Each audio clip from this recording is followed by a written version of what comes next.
Bismillah ar-Rahman ar-Rahim.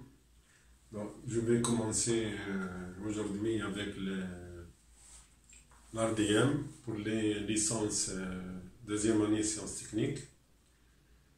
Donc, on va continuer donc, le cours. On s'était arrêté la dernière fois à la détermination des caractéristiques géométriques de la section, à savoir donc la surface, le centre de gravité. Je vais donc rappeler un peu ce qu'on a fait et continuer dans ce domaine-là. Donc je vais parler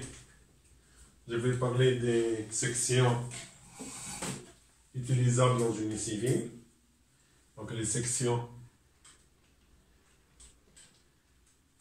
utilisées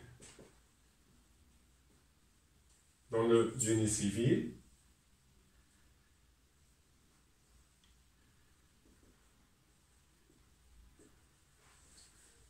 En général, nous avons des sections bien définies qui sont très utilisées dans le domaine du génie civil, de la plus simple jusqu'à la plus complexe. Donc je vais parler un peu de toutes les sections. Nous avons la section carrée, nous avons la section carrée,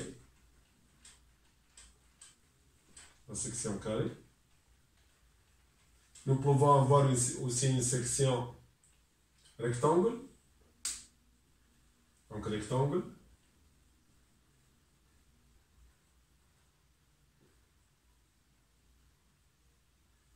On peut avoir aussi une section en T.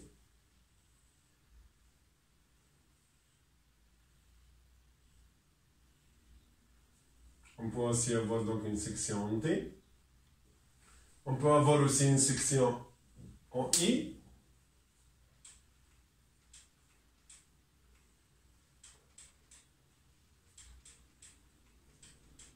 Donc section en T, section en I. On peut avoir aussi une section en T à talon, ce qu'on appelle une section à talon.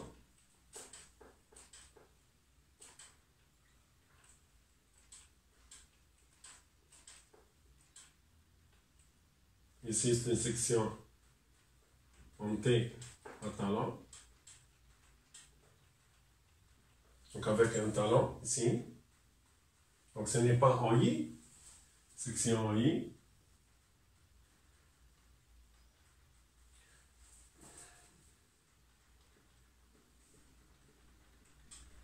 On peut avoir aussi des sections trapézoïdales, en trapèze.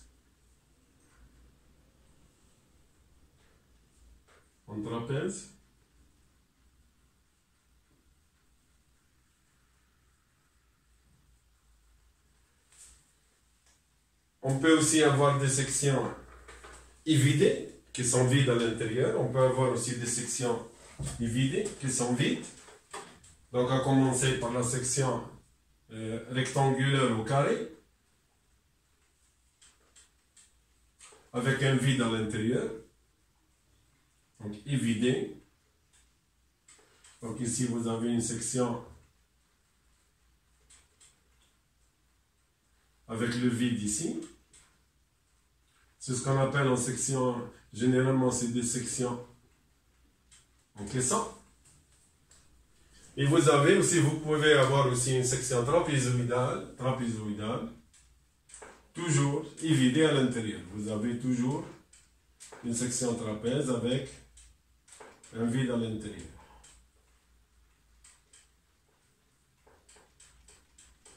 Donc ici, c'est le vide, toujours le vide.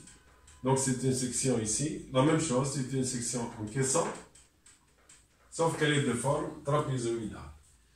Et en dernier, vous avez la section circulaire. La section circulaire. Vous avez, donc c'est une section ici circulaire.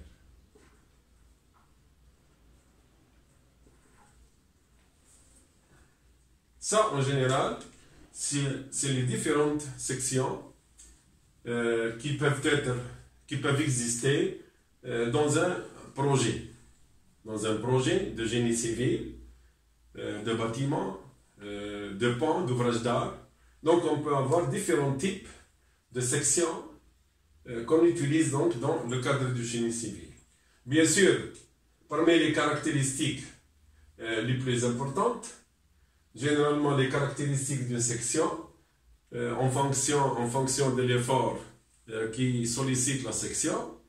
Quand vous avez par exemple une compression, on sait bien, on a vu que la contrainte, c'est égal à l'effort de compression divisé par la section. Donc on a besoin de la section pour déterminer ce qu'on appelle les contraintes.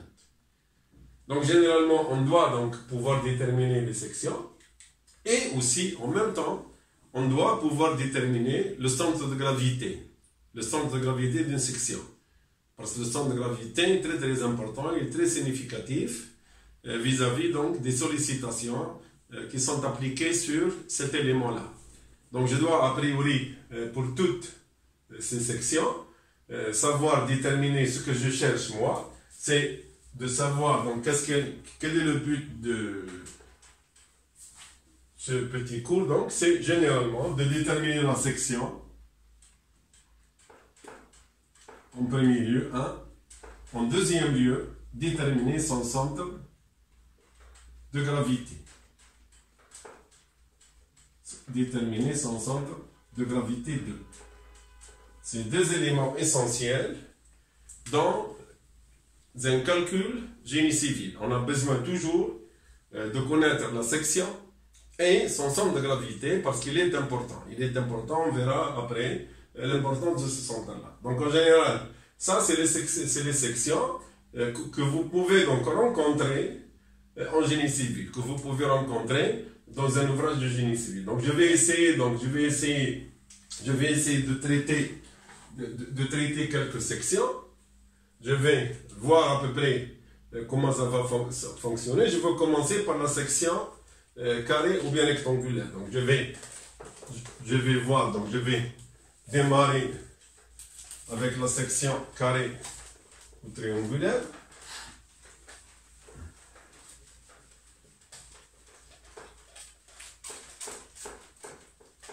Bien sûr, tout est connu. Si j'ai des dimensions B et H, on sait que la surface, elle est égale à B fois H. C'est ce que vous avez appris durant toute votre vie. Donc c'est très très simple. Bien sûr, tout ça, on peut le démontrer. Je ne vais pas m'attarder sur ça. Mathématiquement, donc on peut démontrer que la surface est égale à B fois H. Mais toujours les tirs, on connaît, donc c'est bien. Tout le monde connaît, c'est presque quelque chose de banal. Okay. Si je cherche le centre de gravité, je sais bien que le centre de gravité, dans notre esprit, il se situe juste au milieu. Il est juste au milieu de cette section-là. Ça, c'est ce qu'on appelle le centre de gravité G. C'est le centre de gravité G. Ici, donc, je vais faire autrement. C'est-à-dire que je sais que ce centre-là, il est juste au milieu. Donc, il est H sur 2, H sur 2. Et il est aussi à B sur 2, B sur 2. Il est aussi à B sur 2, B sur 2. Ok, ça on l'a appris, c'est le bon sens. C'est le bon sens, c'est intuitif. Je vais essayer donc de démontrer que le centre de gravité, il est à H sur 2. Donc, comment je vais voir? Je vais décomposer donc ma section. Je vais prendre la section carrée. Je vais prendre la section carrée ou bien rectangle. Je vais prendre la section carrée, par exemple carré. De dimension, donc, comme j'ai dit, qu'on peut appeler AA. AA. Et cette surface AA, je peux donc la décomposer en petits éléments. Je peux la décomposer. Donc, si je la découpe en petits éléments,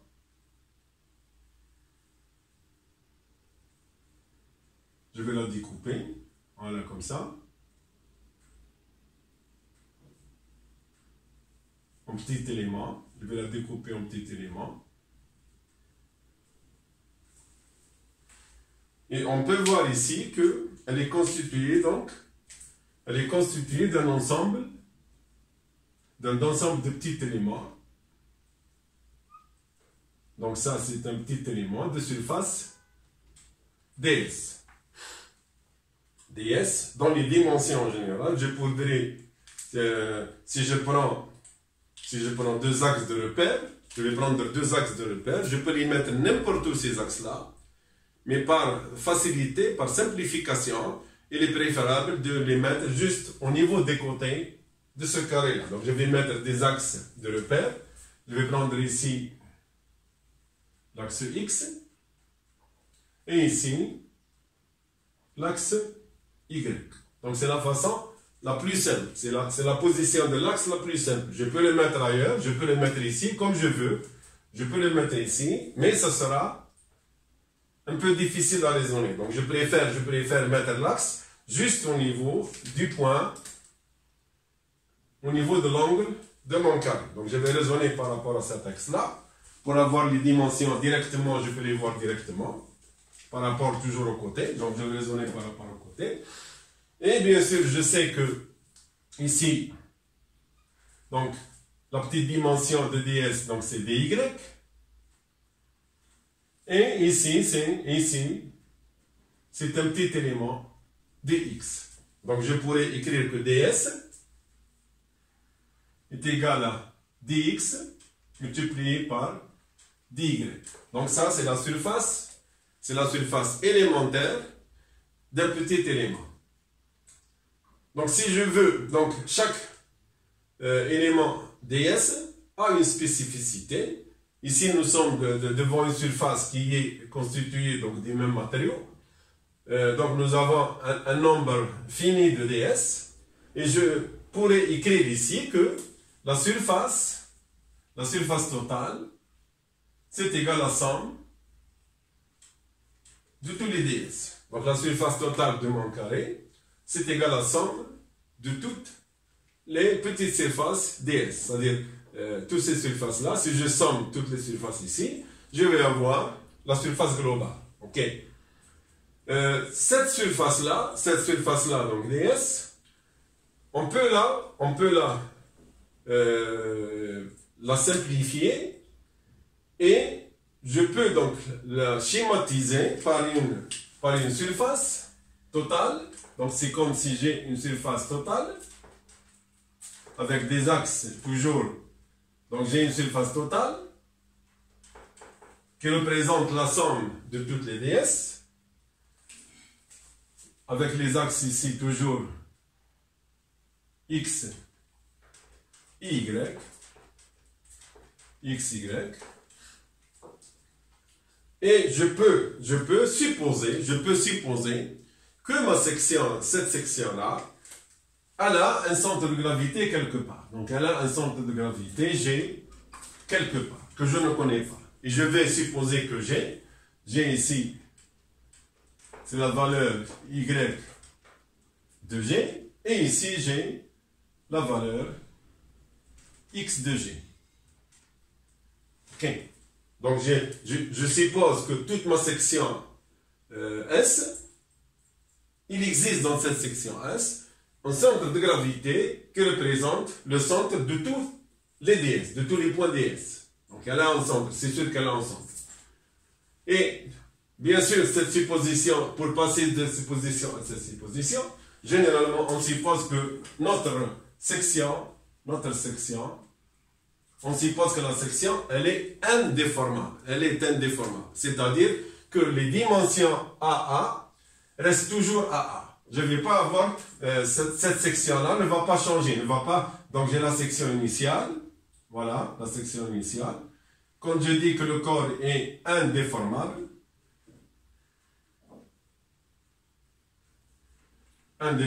c'est-à-dire que je ne vais pas avoir cette forme, je ne vais pas avoir cette forme.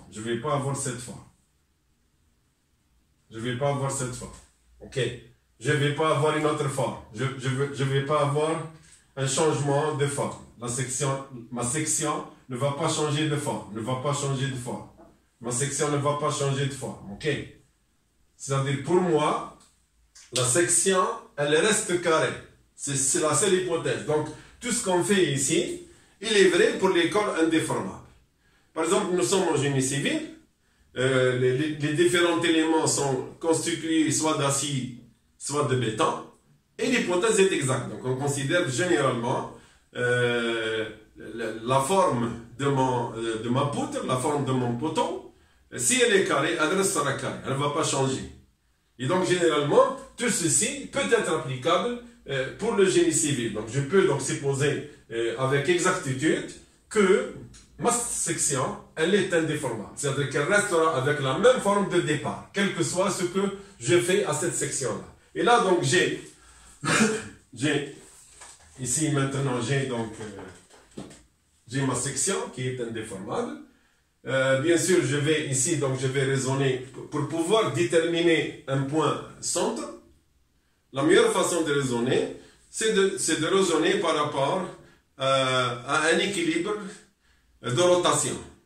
Je vais faire tourner ma section par rapport à l'axe. Donc, je vais prendre par exemple cet axe-là, et je vais supposer que ma section tourne autour de cet axe-là. Elle tourne de cet axe-là. Donc, c'est comme si vous avez, donc si je prends cet axe comme axe de rotation, si je prends cet axe-là, XX, comme l'axe de rotation, et bien, ma section va tourner sous l'effet, ça se pourrait que sous l'effet de son poids, ou bien sous l'effet de quelque chose de fictif, elle va tourner par rapport au centre de gravité et avec une distance du centre de gravité à l'axe qui est égal à YG.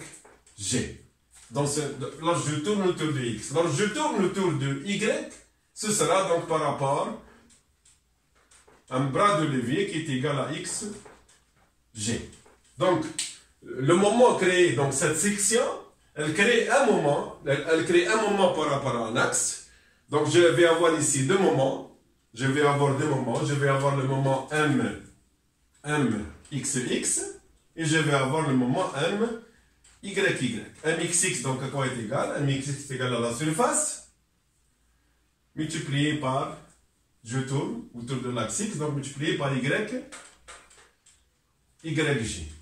Et quand je tourne autour du Y, je vais avoir MYY égal à S multiplié par XG. Ça, c'est les moments qui peuvent être créés donc par la section quand elle tourne autour d'un axe. Bien sûr, on va définir ça. Ça, c'est ce qu'on appelle en général, en génie civil, c'est ce qu'on appelle le moment. C'est les moments statiques. C'est le moment statique. Donc, c'est un moment, c'est vrai, c'est un moment, puisqu'il est égal à la surface multiplié par le bras de levier par rapport à l'axe de rotation. Donc, c'est un moment. OK? FD, F ici, c'est une surface, c'est SD. Et nous avons donc deux axes de rotation, qui sont l'axe X, on tourne par rapport à XX, et l'axe Y, on tourne par rapport à YY. Donc, ici, nous sommes devant un moment statique qui est réel. Et généralement, si je reviens ici, ça donc c'est la section globale avec le centre de gravité que j'ai posé quelque part, je ne le connais pas a priori. Et ici, c'est la section décortiquée en plusieurs éléments. Donc je vais avoir ici, si je raisonne par rapport, je vais raisonner par rapport à XX, donc je vais raisonner par rapport à la rotation par rapport à XX, je vais raisonner par rapport la rotation XX. Ici, donc, A est constant. Et je peux, au lieu de raisonner avec un petit point, je vais raisonner sur une bande. Je vais raisonner sur une bande totale. Je vais raisonner sur une... Donc, maintenant, je vais prendre ça comme ds. Ça, c'est ds. Et donc, ds ici ne sera plus égal à dx dy. ds ici, l'élément, donc la surface élémentaire ds, c'est égal à A multiplié par dy. A multiplié par dy. Puisque A est constant. Donc je peux prendre une surface, puisque le moment agit comme ça, donc je peux prendre cette surface-là, puisque tous les carrés ici ont le même moment, c'est toujours la section par le bras de levier. Donc vous avez la même. Donc on peut prendre directement un trait dans cette surface. Et j'aurai donc ds égale à a dy. Et le moment donc c'est par rapport au centre de gravité de cette section-là. Ici, je vais avoir, ce sera donc y. Ce sera y. Donc le bras de levier ici, il est égal à y. Donc je pourrais écrire quoi là? Donc le moment statique, donc dm, le moment statique élémentaire de la section ds, c'est égal à y, c'est égal à y multiplié par ds. Voilà. Ça, c'est le moment élémentaire de cette bande-là. Bien sûr, pour avoir le moment global, donc le moment statique global, ms, xx toujours, c'est par rapport à xx, donc c'est égal à, c'est la somme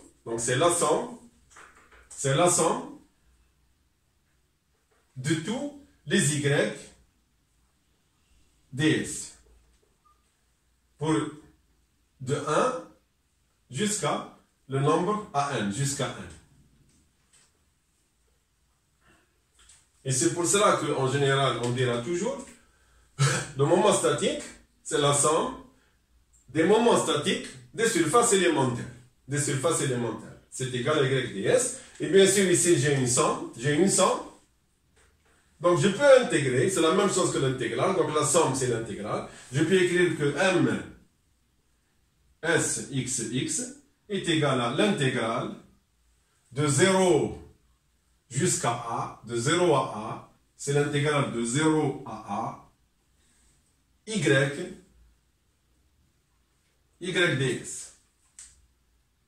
Et je sais que ds à quoi est égal ds? Ds est égal à a dy, donc c'est égal à l'intégrale de 0 à a, y, c'est-à-dire a, y, d, y.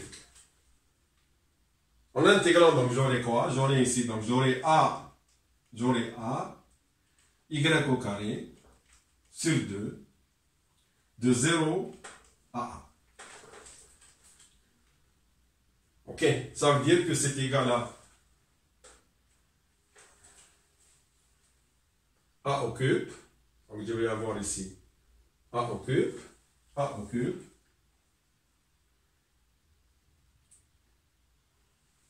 je vais avoir a au cube, sur 2. Donc j'ai a par y au carré, sur 2, qui est égal à a au cube sur 2. Donc le moment statique de toute ma section, ici, par rapport à l'axe xx, est égal à a au cube, sur 12, sur 2. Ok? A au cube sur 2. Donc si, maintenant, je vais, plus déjà, moi, qu'est-ce que j'ai? J'ai posé que m statique, xx, j'ai posé que m statique xx est égal à quoi? C'est égal à s multiplié par yg. Et la même chose, donc m s xx est égal à a au cube sur 2. C'est-à-dire que, en égalisant ça égal, en mettant que c'est égal, j'aurai donc s yg est égal à a au cube sur 2. Et je sais donc yg est égal à a au cube sur 2 fois s. Et je sais que s dans un carré, c'est égal à a fois a, c'est-à-dire a au carré. Donc j'aurai ici yg est égal à a au cube sur 2 fois a au carré, c'est-à-dire c'est égal à a sur 2. Ok, donc ici nous avons, donc c'est égal à yg. Donc ici nous avons, on peut démontrer tout ce qu'on a connu intuitivement dans notre tête, on peut donc le démontrer.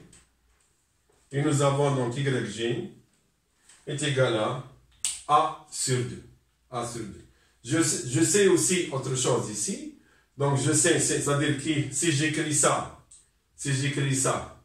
y ds, je sais que somme, donc je pourrais écrire ici que S, on avait dit que S, c'est somme des ds, donc j'aurai quoi? J'aurai en finalité, quelle relation en finalité? Ici c'est somme ds, ici c'est somme ds, donc si j'écris, mon formule ce serait quoi? Ce serait somme, donc YG, j'aurai donc ici YG est égal à somme des Y ds sur somme des ds. Ok, voilà, c'est ça. Donc YG, c'est égal à la somme des moments statiques des éléments élémentaires sur la somme de toutes les surfaces, c'est-à-dire la surface totale. Donc, ici, à première vue, donc, on a vérifié et on a certifié l'intuition, ce qu'on avait dans la tête. On peut le démontrer et on a trouvé donc que A, le centre de gravité se situe A sur 2. Donc, ici, je vais donc récapituler, donc je vais reprendre. Donc, si je fais ça selon l'autre axe aussi, YY, on aura aussi A sur 2. Donc ici, je peux,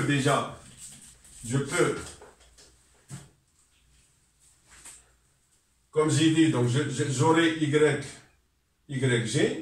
est égal à somme des YI ds sur somme des ds. Ça, c'est la formule qui me permet de déterminer n'importe quel centre de gravité en utilisant cette formule-là. Et je pourrais je pourrais selon la même chose écrire que XG c'est égal à somme des XI ds sur somme des ds. Je vais rajouter le ici, DSI, DSI, DSI. Ok, donc je pourrais ici, donc j'ai ici démontré que on peut déterminer donc les centres de gravité à partir des moments statiques. C'est égal à la somme des moments statiques divisé par la somme des surfaces. Ok, donc d'un point de vue mathématique, c'est vrai, le moment statique égale à YDS, mais d'un point de vue génie civil, c'est un moment réel. C'est un moment réel. Il est statique, donc il est en équilibre. Donc c'est un moment réel. Donc maintenant, je peux donc, pour moi, toute section de dimension HB, carré ou n'importe quoi, et bien son centre de gravité, il se situe ici H sur 2, et ici à B sur 2. Donc c'est B sur 2 et H sur 2. Et voilà le centre de gravité G. Donc pour n'importe quelle section qui a l'allure d'un rectangle ou bien d'un carré, je peux donc déterminer, sans refaire les calculs, je sais qu'il est juste au milieu. Et une autre chose, je sais aussi, puisqu'ici c'est le centre de gravité G, je sais que donc je vais avoir quoi comme relation ici? Si je calcule le moment statique par rapport aux axes, par rapport à ces axes-là, si je calcule le moment statique par rapport à l'axe YY et à l'axe XX. Ici, il n'y a pas de bras de levier. C'est S, donc le moment statique à quoi est égal? MS, c'est égal à soit YG ds, YG fois YGS, YG fois S, YG fois S, ici par rapport à XX, et je connais ici que le moment statique par rapport à YY, ici XX, c'est égal à XG multiplié par S. Ici, on peut voir que XG, puisqu'il passe par l'axe, donc XG est égal à 0. Ici, je n'ai pas d'XG. YG, donc je sais que XG est égal à 0. YG est égal à 0. Avant, c'était par rapport à ces axes-là. Donc il y avait le Y et le X. Maintenant, c'est par rapport à ces axes-là. Donc par rapport à ces axes-là, je sais que le YG et XG, par rapport à ces deux axes maintenant, le nouveau repère, c'est égal à 0. Donc, qu'est-ce que je peux tirer ici? Je peux dire que le moment statique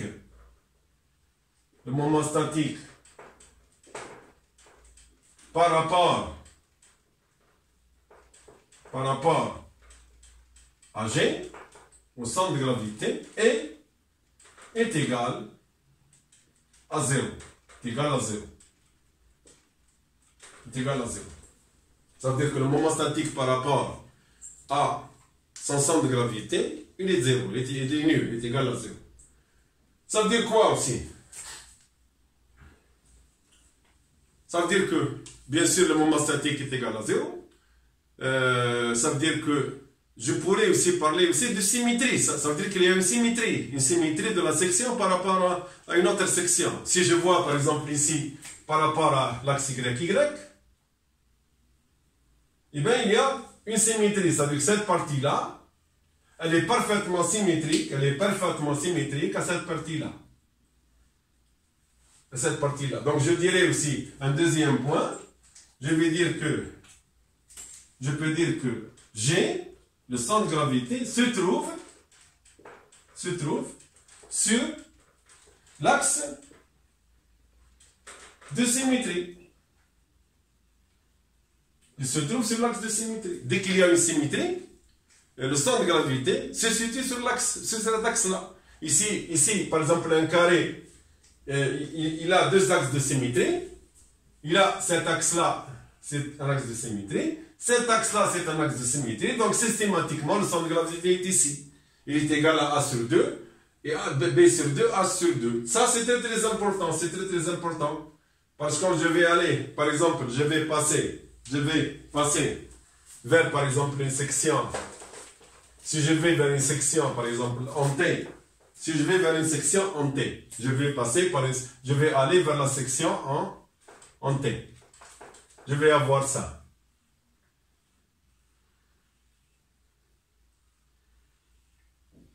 Je vais avoir ça. Eh bien,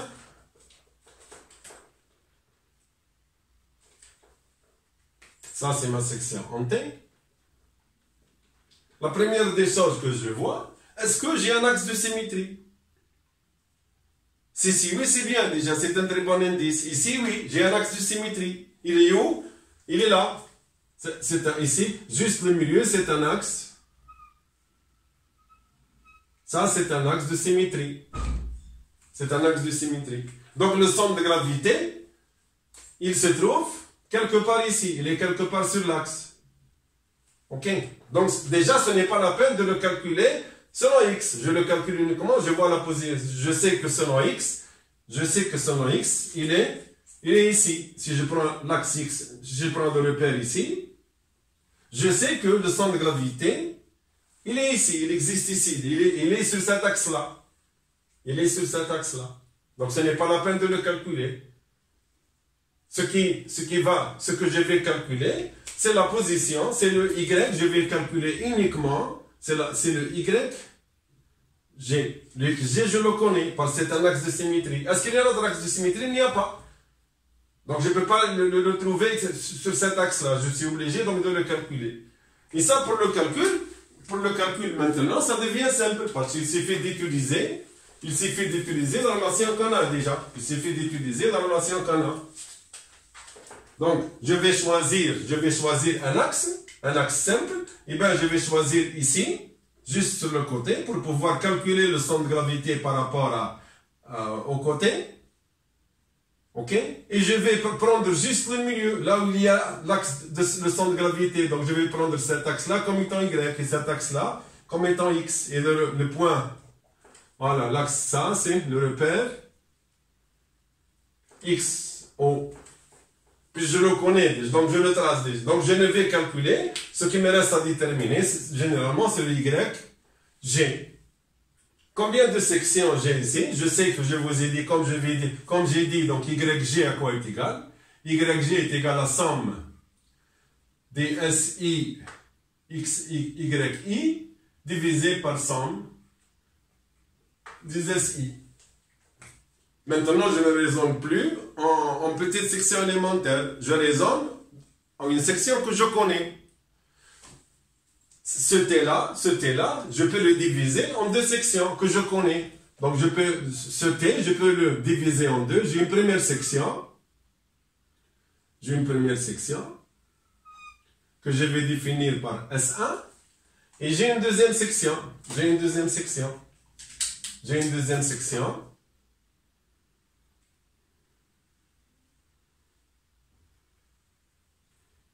que je veux définir par S2. Je sais que ce que je connais le centre de gravité de cette section. Parce qu'il est juste la symétrie. Donc, voilà, ça, c'est quoi ça? C'est Y, G, Y1. Donc, je le connais. Pour la deuxième section, je connais la surface. Donc, je connais la surface aussi. S2, c'est un rectangle. Et je sais que le centre de gravité de ce rectangle, il est juste ici. Et bien sûr, ça aussi, cette distance-là par rapport à l'axe, c'est Y2. Donc, j'ai deux sections. Et bien, je vais appliquer là-bas. Ça me donne quoi ici? Ça va me donner donc YG est égal à, j'ai combien de sections? J'ai deux sections, donc ce sera S1 connu, multiplié par Y1, plus S2, multiplié par son centre de gravité que je connais Y2, divisé par S1, la somme plus S2. Et voilà en général, voilà le centre de gravité de la section en T. Je peux aussi raisonner autrement. Comment je vais faire ici? Des fois, c'est beaucoup plus simple. Je reviens toujours, vous avez donc la section en T. Vous avez la section en T. Donc, j'ai mon axe de symétrie. Donc, j'ai déjà une symétrie. Donc, j'ai une symétrie. Donc, je connais déjà... Donc, je connais un axe déjà Y, il est juste au centre de gravité. Donc, je sais que le centre de gravité il est quelque part ici. Donc, je trace toujours ces axes de symétrie. Toujours, on commence par le tracer. Ensuite, j'écris, comme j'ai dit, X ici. X donc Y. OK? J'avais établi en deux sections S1 et S2. Et bien, je peux aussi raisonner autrement. Je peux raisonner par le global et enlever le vide aussi. Donc, on peut raisonner différemment. S1 plus S2. Ou bien, je vais prendre une section globale qui englobe tout ça. Voilà, tout ça. Donc, ma section, c'est égal à cette section globale que je vais définir par S1. Moins, donc je vais avoir moins quoi? Moins c'est deux vides.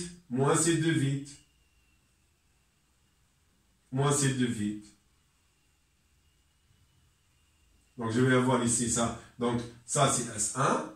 Ça c'est S vide 2.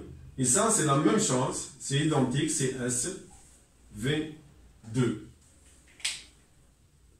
Et je peux raisonner de la même façon. C'est-à-dire que je peux écrire que YG,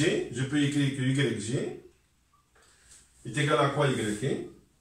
Est égal à 100 des SIXI, donc c'est égal à S1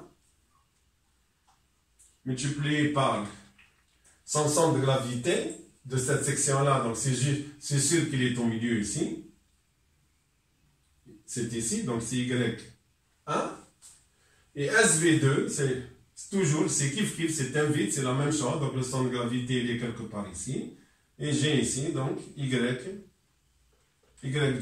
Et donc, je pourrais écrire quoi? Je pourrais écrire c'est égal à S1, la surface totale, multiplié par Y1 par rapport à l'axe, la distance entre l'axe où je veux calculer le moment statique.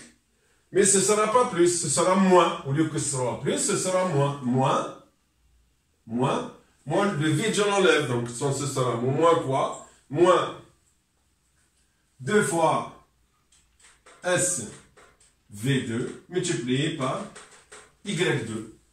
Donc ici, je résolve des fois en raisonnant par le vide.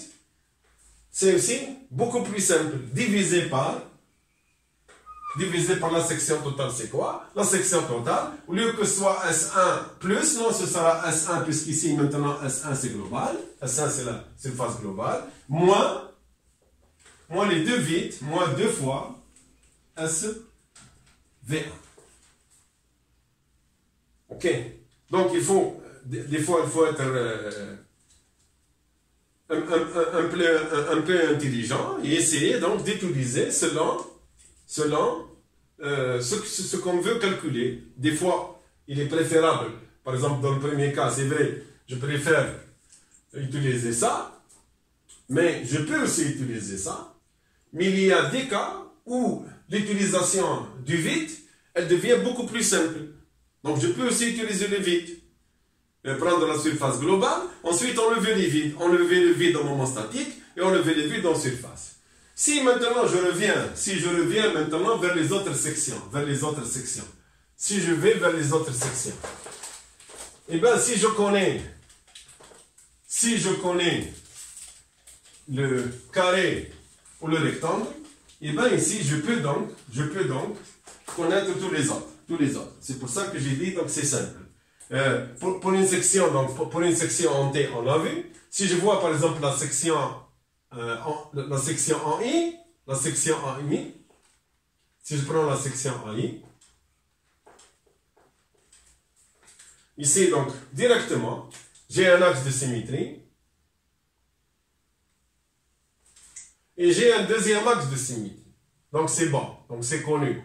C'est H, c'est la hauteur sur 2, c'est H sur 2, H sur 2. Et ici, c'est la même chose, c'est B sur 2, B sur 2. Si ça, c'est B, et ça, c'est H. Pourquoi ici? Parce que j'ai directement deux axes de symétrie. Si je vois la section, par exemple, à talent, si je vois la section à talent,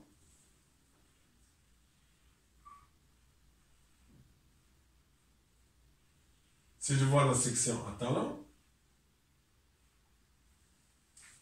n'est pas vrai, c'est pas la même. Donc ici, j'ai un seul axe de symétrie.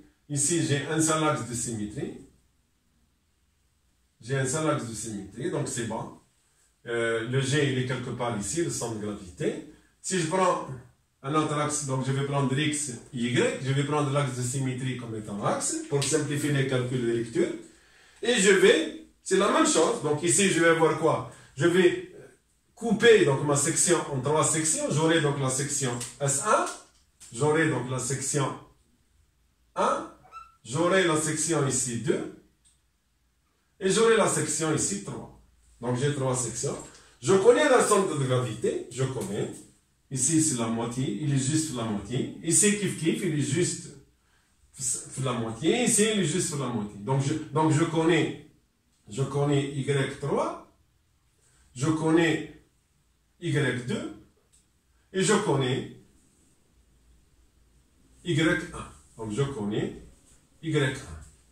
La même chose, la même chose maintenant. À quoi est égal YG?